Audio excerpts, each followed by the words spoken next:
First contact in crisis. The Meridian's crystalline spires pierced the violet skies of Helios Prime, their surfaces reflecting the dying light of twin suns. Within the central nexus, first speaker Lyra Val watched the holographic projection with growing despair. The quantum anomaly approaching their world defied all known physics, a tear in space-time that consumed everything in its path, leaving nothing but void in its wake. 3 cycles until total planetary destruction, announced the defense minister, his translucent wings vibrating with anxiety. The evacuation ships can only accommodate 20% of our population. Lyra Val's bioluminescent patterns pulsed with grief. Their civilization, 10,000 years of art, science, and culture, faced extinction. The Galactic Confederation had already refused aid, citing the unprecedented nature of the anomaly and the acceptable losses in maintaining the greater stability of their region of space. The first indication that something had changed came when their long-range sensors detected an unknown fleet entering the system. The ships were unlike anything in Confederate records, angular, utilitarian, and bristling with technology that made their sensor operators' appendages tremble. Unknown vessels approaching, the defense minister reported. Configuration matches no known species. Wait. They're broadcasting on all frequencies. A voice crackled through their communications array, speaking in perfect meridian. This is Captain Sarah Chen of the Earth Emergency Response Fleet. We picked up your distress signal. We're here to help. The chamber erupted in chaos. Humans, the species that had emerged from their solar system barely 2 centuries ago, whose rapid technological advancement had terrified the Confederation into establishing a containment protocol. The species that had defeated 3 separate attempts to pacify their expansion, each time showing mercy to their attackers that was more frightening than any aggression could have been. This is first speaker Lyra Val. She responded, her voice steady despite her fear. Our situation is beyond help. The quantum anomaly. We've analyzed it, Captain Chen interrupted. Your sensors don't have the resolution to see it, but it's not a natural phenomenon. It's the remnant of an ancient weapon, probably from the precursor war era. We've encountered similar signatures before. The humans' fleet moved into position, their ships forming a precise geometric pattern around the anomaly. Lyra Val watched as energy fields she couldn't comprehend began to bridge the gaps between vessels. What you're about to see, Captain Chen continued, is classified technology. We'd appreciate your discretion, though given the circumstances, we understand if that's not possible. The human ships began to glow with an intense blue-white light. The quantum anomaly, which had resisted every attempt at analysis or intervention, suddenly became visible to the naked eye, a writhing, geometric nightmare of twisted space-time. The precursors built their weapons to last, Chen explained as her fleet worked. This one's been drifting through space for millions of years, consuming any matter it encounters to sustain itself. But they never planned for humanity. We have a habit of turning weapons into tools. The human ships fired in perfect synchronization, not with conventional weapons, but with beams of pure gravitational force. The anomaly began to fold in on itself, its structure collapsing not into destruction, but into carefully controlled recursion. You're containing it, Lyra Val asked in disbelief. Better, Chen replied. We're reprogramming it. The precursors used quantum encryption, but it turns out it's not so different from what we developed independently. The principles are universal. The anomaly's violent purple-black energy began to shift, taking on the same blue-white glow as the human ships. In less than an hour, what had been an instrument of planetary destruction had been transformed into a stabilized quantum core, hanging in space like a newborn star. There, Chen said with satisfaction. It'll need containment and study, but it's no longer a threat. We can help with the stabilization of any damaged orbital infrastructure, if you'd like. Lyra Val stared at the human captain's image on her screen. Where she had expected to see a fearsome warrior, she saw only a tired woman in a practical uniform, with laugh lines around her eyes and a concerned expression. "Why?" Lyraval asked. "Why help us when the Confederation abandoned us? When we ourselves have supported policies to contain your species?" Chen's laugh was surprisingly warm. "Because we can. Because you needed it. And because humanity remembers what it's like to face extinction alone. We swore we'd never let another species experience that if we could prevent it." As the human fleet began the work of stabilizing Helios Prime's orbital mechanics, Lyraval received a priority message from the Confederation Council demanding information about the human intervention. She archived it without response. Let them wonder. Let them worry. The humans had done what the Confederation had deemed impossible, not through overwhelming force, but through understanding, adaptation, and a willingness to help without guarantee of reward. Perhaps, Lyraval reflected as she watched the former anomaly pulse with its new, contained energy, it was time for the Meridians to reevaluate old fears and alliances. After all, what was more frightening? A species with the power to destroy worlds, or one with the power to save them, and the wisdom to use that power with compassion. The impossible solution. Word of humanity's intervention at Helios Prime spread through the galactic community like a shockwave. The Confederation Council chambers on New Geneva Station buzzed with agitation as species representatives debated the implications. Among them stood Admiral Marcus Way of the Earth Defense Force, his weathered face betraying no emotion as accusations flew. The humans violated containment protocols. The Zarkak's representative's crystalline form pulsed with angry red light. They deployed banned quantum manipulation technology in a civilian sector to save billions of lives. Wei responded calmly. Lives you deemed expendable. The chamber fell silent.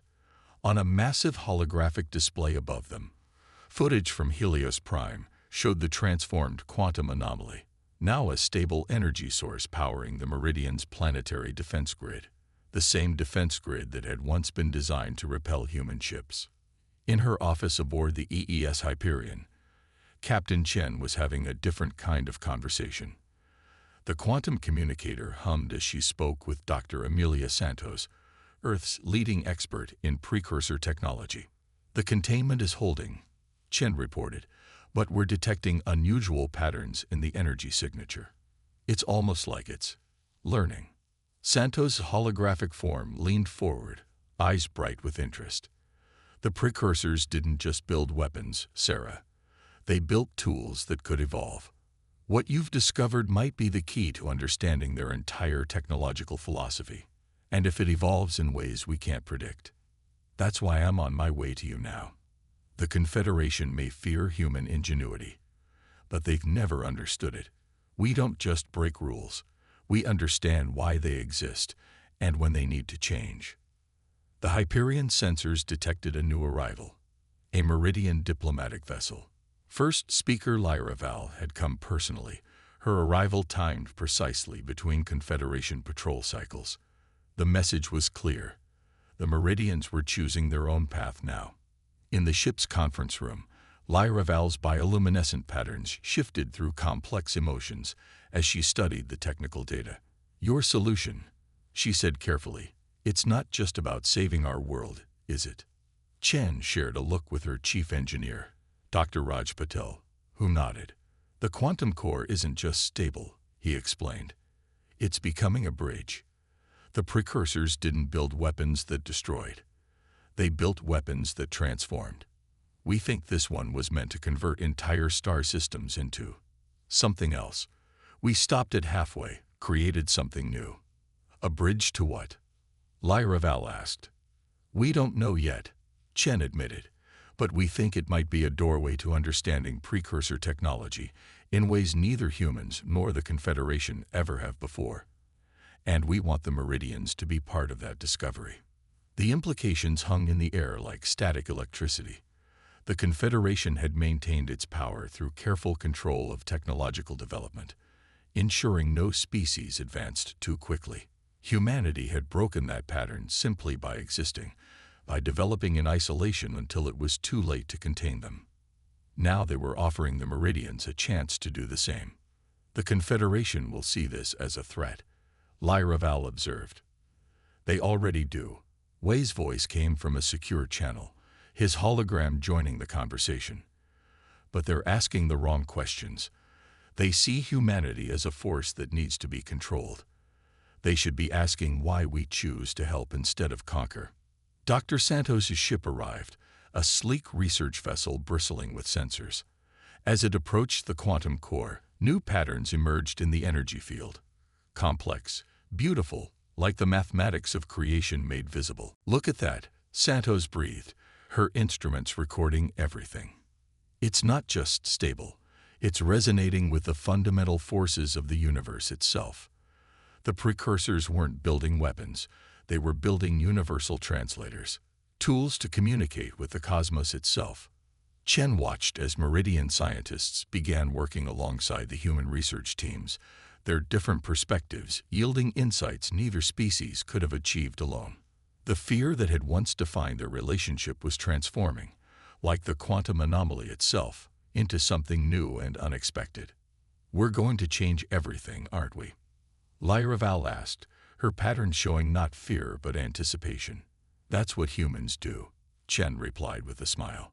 We see the impossible and think, not yet. The question is, are the Meridians ready to do the impossible with us? The answer came in the form of a new energy signature from the quantum core, a perfect harmony of human and Meridian scientific principles, creating something that had never existed before. As the data streamed across their screens, even the most skeptical observers fell silent in awe. The impossible wasn't just possible. It was happening, one discovery at a time, born from the cooperation between species that were supposed to fear each other but chose to understand instead. And somewhere in the vast reaches of space, other quantum cores waited to be found, transformed, and understood, not as weapons, but as keys to unlock the universe's greatest mysteries. The Confederation's worst fear had come true. Humanity wasn't just breaking the rules. They were revealing why the rules had been wrong all along. And they were inviting others to join them in their quest for understanding. Operation Starfall. The quantum core's warning came without preamble. One moment, the combined human Meridian research team was conducting routine observations. The next, every sensor in the system was screaming alerts. Dr. Santos' hands flew across her console, her eyes widening at the readings. Sarah, we have a cascade forming in the local space-time matrix, she called to Captain Chen. The core isn't just communicating anymore, it's trying to open something. Through the Hyperion's viewport, the stabilized quantum anomaly pulsed with new colors, its blue-white glow now shot through with threads of gold and violet. The surrounding space began to twist, reality itself bending around the core like light around a black hole. All ships, emergency positions, Chen ordered, her voice steady despite the chaos. Dr. Santos, what exactly are we looking at? It's a dimensional resonance, Santos replied, her instruments struggling to keep up with the rapidly changing readings. The core isn't just a bridge, it's a gateway, and something on the other side is responding. First speaker Lyra Val's patterns flashed with alarm as she studied the data streaming through the Meridian sensors. These energy signatures, they match fragments of precursor text found in our ancient archives. They spoke of doors between stars, paths through the deep that no ship could follow. The space around the core continued to distort, forming patterns that hurt the eyes to look at directly. Dr. Patel's voice came over the comm, tense but controlled. Whatever's happening, it's accelerating. If we don't stabilize it soon, the dimensional stress could tear Helios Prime apart. Options, Chen demanded. We could try to shut it down, Santos suggested, but we'd risk losing everything we've learned. And, she hesitated, something tells me this is what the precursors intended all along. These weren't just weapons or tools. They were keys. We've finally figured out how to turn them. Chen made her decision. Dr. Santos, coordinate with the Meridian scientists. Find out what's on the other side of that door. Dr. Patel, Begin power transfer from the Hyperion's quantum drive. We'll give the core what it needs to stabilize. Admiral Wei. Already on it. Wei's hologram appeared, his image flickering with interference. I'm diverting 3 quantum-capable ships to your position. Whatever's coming, you'll have backup. The next hours were a symphony of controlled chaos. Human and Meridian scientists worked in perfect synchronization, their different approaches to physics complementing each other in ways neither species had imagined possible. The core's pulses grew stronger, more regular, like a heartbeat finding its rhythm. Energy signature stabilizing, Santos reported. The dimensional interface it's becoming coherent. We're getting data through. On every screen, information began to flow, not in any language, but in pure mathematics, the universal constants that governed existence itself. The precursors hadn't left a message. They'd left a manual, written in the language of reality. They weren't trying to destroy. Lyra Val breathed, her patterns showing wonder. They were trying to evolve, to transform entire civilizations, to help them reach the next stage of development. But only if they could work together to unlock the key. The realization hit Chen like a physical force. That's why the containment protocols existed. The Confederation didn't want anyone accessing this knowledge. It would upset the power balance they'd maintained for millennia. Incoming ships, her tactical officer announced. Confederation signatures. They're charging weapons. Let them come. Wei's voice was iron. They can watch history happen, or they can be remembered as those who tried to stop it. Their choice. The core's pulses reached a crescendo, and space itself seemed to hold its breath. Then, with a flash that temporarily blinded every sensor in the system, the gateway opened. Through it came not ships or weapons, but knowledge. Pure, undiluted understanding of the universe's deepest secrets. The Confederation ships arrived just in time to witness what their protocols had tried to prevent. Species working together, fear transformed into curiosity, barriers broken not through force, but through cooperation and understanding. We're receiving transmissions from the gateway, Santos announced, her voice filled with awe. It's everything. The precursor's complete scientific database, their understanding of physics, of life, of consciousness itself, and it's keyed to both human and Meridian brain patterns. They're accepting us both as inheritors. The Confederation ships hung motionless in space, their weapons still charged but unfired. On their bridges, crews watched as the impossible unfolded, the birth of a new era in galactic history. Send them the preliminary data, Chen ordered. All of it. Let them see what happens when you choose cooperation over fear. As the data streamed out across the galaxy, the quantum core's light settled into a steady, pulsing glow, a beacon of achievement, of barriers broken and fears overcome. The Confederation would have to adapt or become obsolete. The age of artificial constraints on knowledge was ending. In the Hyperion's conference room, human and Meridian scientists began the monumental task of decoding the precursor database. But more importantly, they began to understand why they'd been chosen to receive it. Not because they were the most advanced or the most powerful, but because they had chosen to reach across the divide of fear and work together. The operation wasn't just a success, it was a revolution. And as news spread across the galaxy, other species began to ask themselves what else might be possible if they too chose understanding over fear, cooperation over isolation. The stars themselves seemed to shine brighter, as if appreciating that their newest children had finally learned to walk among them, not as conquerors or cowering subjects, but as students ready to learn the universe's greatest lessons. Trust forged in starlight. 6 months after the gateway's opening, Helios Prime had become the center of a scientific revolution. The planet's crystalline spires now pulsed with new energy, their surfaces displaying cascading equations as Meridian and human scientists worked to decode the precursor database. But in a quiet garden within the central nexus, Captain Chen found herself contemplating not equations, but consequences. They're calling it the Helios Protocol. First speaker Lyra Val said, settling beside her. The meridian leader's bioluminescent patterns shifted in what Chen had learned to recognize as amusement. The idea that advancement comes not from isolation, but from cooperation. Your Earth philosophers would appreciate the irony. That the species everyone feared would be the ones to break down the barriers.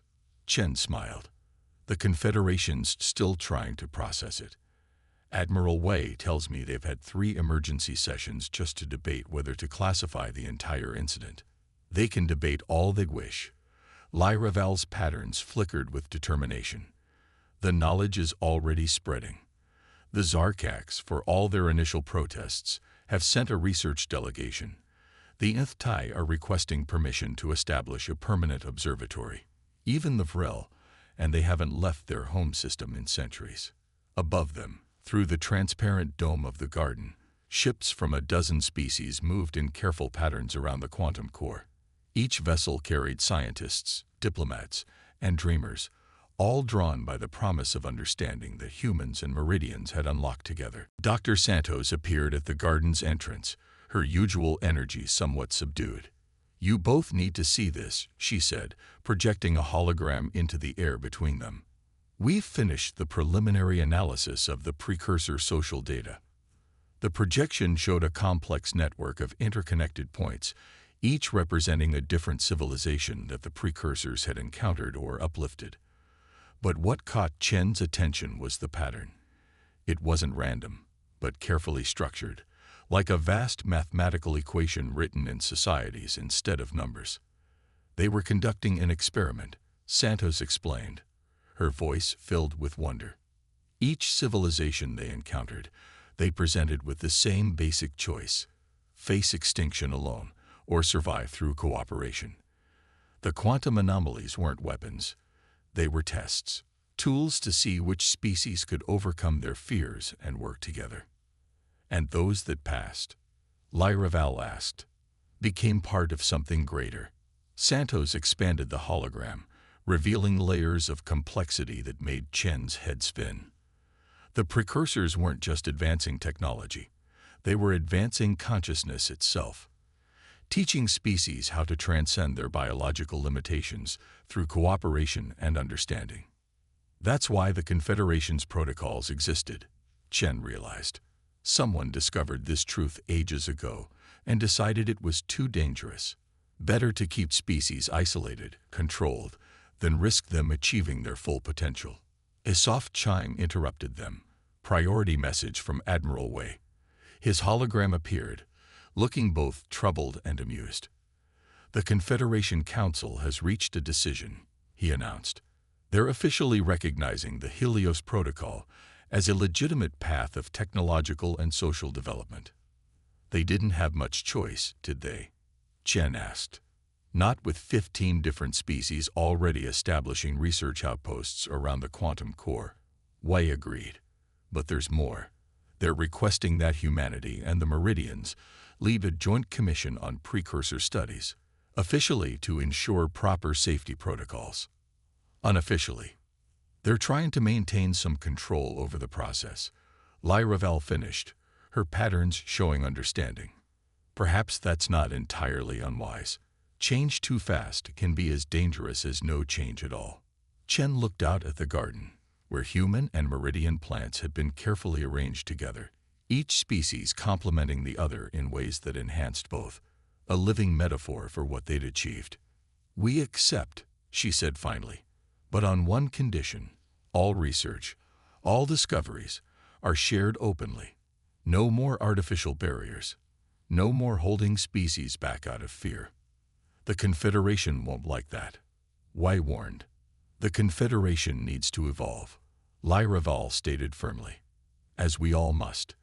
The precursors left us this legacy not to create new hierarchies, but to break down old ones."